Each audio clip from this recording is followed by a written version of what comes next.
Selamat datang dan mendengarkan sebuah audiobook novel yang berjudul Istri Rasa Simpanan.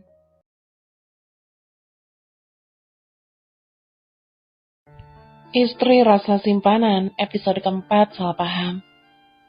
Maksud Mas Guntur? Fatma menatap dengan pandangan penuh tanya. Ia tidak tahu apa yang suaminya katakan. Wanita itu baru bangun tidur. Ia masih berusaha mengumpulkan kesadarannya. Belum sadar sepenuhnya. Guntur langsung mengatakan hal yang bukan-bukan, yang tidak ia pahami. Wanita itu menatap aneh ke arah Guntur. Fatma merasa heran. Ia tidak mengerti kata-kata suaminya. Tuduhan itu sangat tidak berdasar.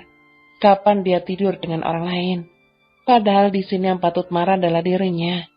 Guntur telah berani dan tega menikah lagi tanpa memberitahu dirinya. Apa karena hanya sebatas istri siri, jadi pria itu tidak menganggapnya ada? Alah, jangan alasan kamu. Aku bahkan melihat dengan kedua mataku. Guntur tetap kekeh menuduh Fatma sudah selingkuh di belakangnya. Ia bahkan mengarahkan telunjuk ke wajah Fatma, menghardik Fatma dengan keras dan kasar. Apa aku nggak salah dengar, Mas? Mengapa Mas menuduh aku berselingkuh? Tapi pada kenyataannya, Mas lah yang menikah lagi, tuntut Fatma. Wanita muda itu mengeluarkan seluruh kemarahan yang ia pendam sejak lama. Cukup baginya selama ini memendam gundah gulananya seorang diri. Tentang status yang tidak pasti dan tentang anak yang tidak pernah bisa ia miliki. Guntur menelan ludah dengan kasar. Ia tidak menyangka bahwa Fatma sudah mengetahui bahwa dirinya sudah menikah lagi. Tidak ingin terpojok, kembali ia mendesak Fatma. Jangan mengalihkan perhatian. Katakan siapa pria yang bersamamu di hotel waktu itu. Sejak kapan kamu mulai bermain dan menusukku dari belakang? Guntur kembali menyerang Fatma. Sepertinya aku harus melakukan tes DNA. Tambahnya dengan ekspresi yang dingin dan nada mengancam. Fatma menggeleng kepala pelan. Ia benar-benar tidak mengerti pria di depannya itu berbicara apa. Tes DNA. Ya Tuhan, putih mereka yang baru 1 tahun itu kini diragukan anak siapa.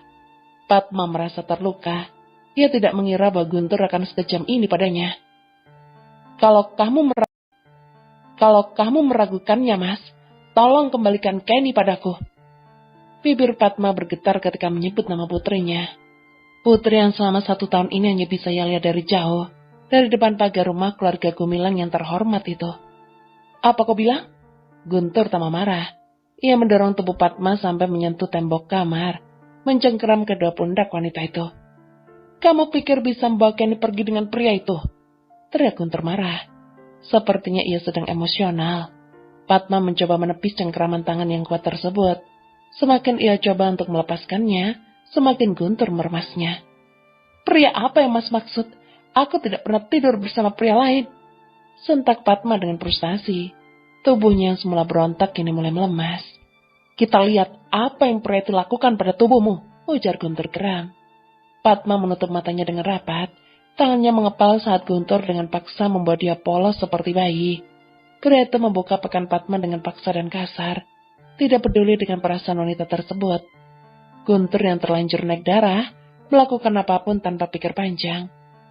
Puas membuat Fatma tidak memakai apa-apa, kini yang tersisa hanya tatapan nanar dari pria yang sempat tersulut emosi tersebut.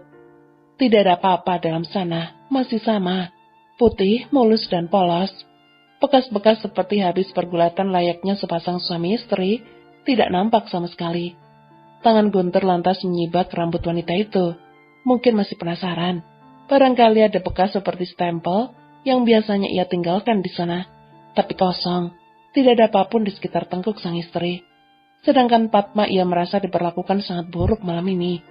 Pakaiannya dirampas dengan paksa, dengan hati yang sudah carut marut. Fatma meraih kembali lembar demi lembar pakaian yang semula ia kenakan.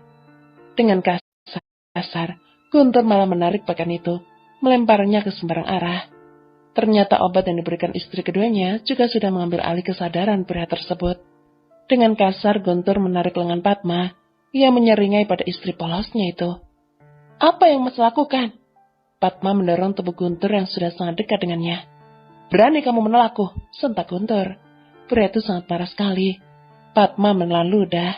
Dilihatnya sorot mata yang tidak biasa. Pria itu bukan Guntur. Sosok hangat yang selama ini mencintai dirinya. Lihat, Tatapan itu terlihat liar. Padma sampai ngeri dibuatnya.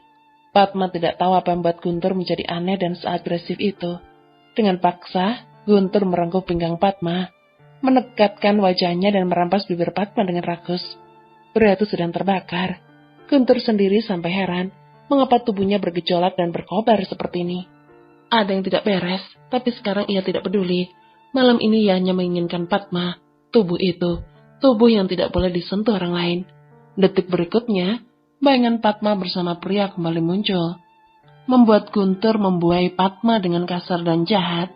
Terlihat terlalu liar, brutal.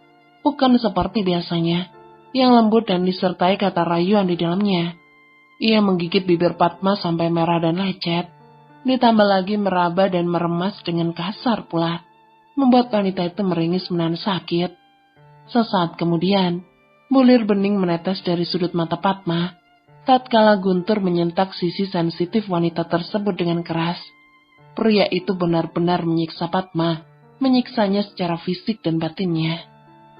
Beberapa jam setelah pemaksaan terjadi, Padma masih terjaga. Ia terlihat masih menangis tanpa suara. Sedangkan Guntur, pria itu sudah tertidur pulas.